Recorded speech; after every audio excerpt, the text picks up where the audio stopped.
There is a real enemy moving and orchestrating many of the things that you and I encounter today. And there are often two camps. There's the camp that sees Satan behind every bush, not a healthy camp. But there's also the camp that pays the enemy no attention.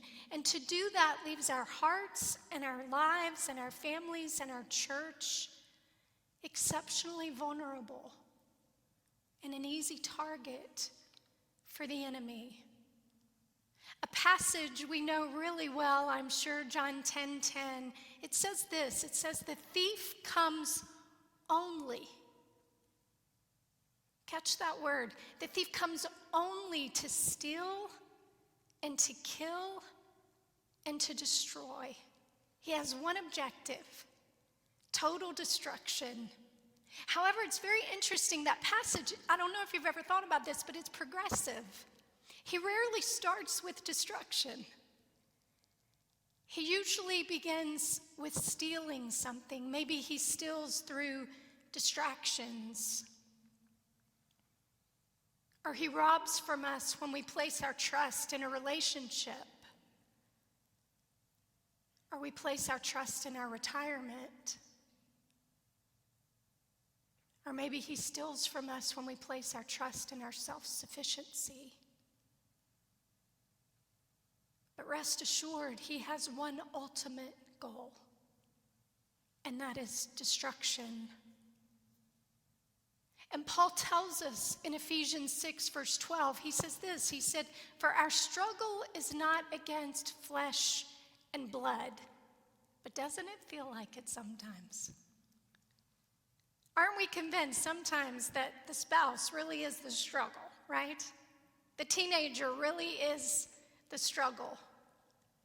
The challenging employer or employee really is where the battle lies. Or maybe it's the HOA or Piedmont Water. We can take our pick. Surely those are where the battle lines are drawn. But Scripture tells us our struggle is not against flesh and blood.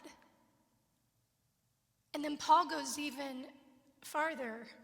He says our struggle is against the rulers, the authorities, the powers of the dark world, and against the spiritual forces of evil in the heavenly realms.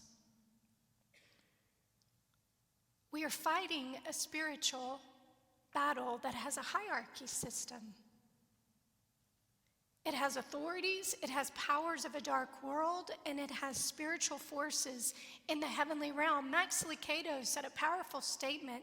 He said, every battle at its root is a spiritual battle. If you and I could pull back the veil of eternity in heaven, we'd see there is a war going on. The passage from Revelation gives us a very clear picture of this truth. And in fact, what used to be a far more subtle display of the enemy's tactics and schemes and assaults now isn't quite as subtle anymore.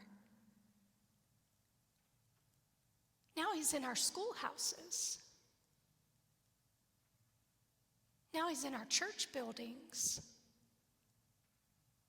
Now he's in our streets. He's entered our atmosphere bold-faced and aggressive. The roaring lion of 1 Peter 5:8, seeking someone to devour, is showing his teeth in public now. He's not camouflaging himself in the outback. However, Scripture never stops there. Aren't you grateful? 1 John 4:4 says, little children, believers, dear ones, you are of God and you belong to him. You have already overcome them, the agents of the Antichrist. Because he who is in you is greater than he, Satan, who is in the world of sinful mankind. The greater one lives in us. And he always gets the last.